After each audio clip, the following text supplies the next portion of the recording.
Welcome to the first tutorial in a series teaching y'all how to use a similar scripting device called Mograph in Cinema 4D. First, we're gonna take an object. We're gonna go and find an object that we have available. Something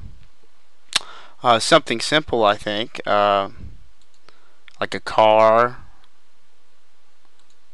Let me just find something here.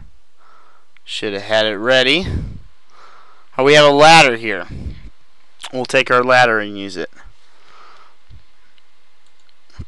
So we're going to import our ladder into Cinema 4D here. As you can see, we have a simple ladder. And what we're going to do is we're going to make this ladder populate inside a matrix. So when you're dealing this, think about a math matrix in this series X, Y, and Z that is applied to the single object, and then you can manipulate as a result. So we're going to go up here in Mograph, and we're going to go down here to cloner object. And the way Cinema 4D works is it embeds everything. So what we're going to do is we're going to take our ladder here, and we're going to rename it ladder. And we're going to embed it inside the cloner object here. And as you can see, it automatically is cloning our object. It's because it's set in here as default, as linear, as you see here at the bottom right here. So what we're going to do is we want to work with a grid, a cubical grid. So we're going to drop this down to grid array. And as you see here, we have a count of the number of spaces we go left, spaces we go right, and it's set at 3.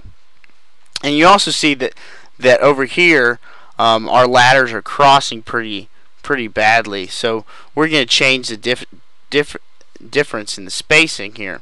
So as you can see, as I'm moving the spacing and the size here, they're moving apart exponentially.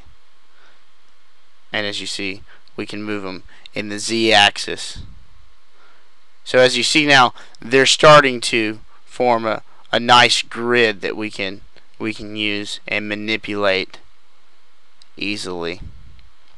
Okay, so simply now we've created our matrix of ladders, okay, and we've pulled them apart a little bit, maybe a little more, so you can actually see the separation there is possible. Something like that. And see, you also see that the plane here it's not actually in our plane, so maybe we need to move it up a little bit.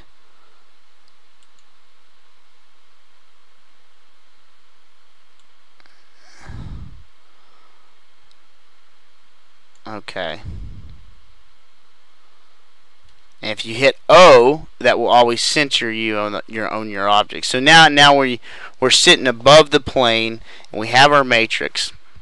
And so what we can do to make this more on the sense of a biological sense of having a randomness and deformation of part, because everything in nature is, you get 3 pebbles on the ground, and every aspect of those pebbles are different, so we need to change our ladders to start to scale and move and rotate to have a difference and different almost DNA to each of our ladders in this group here.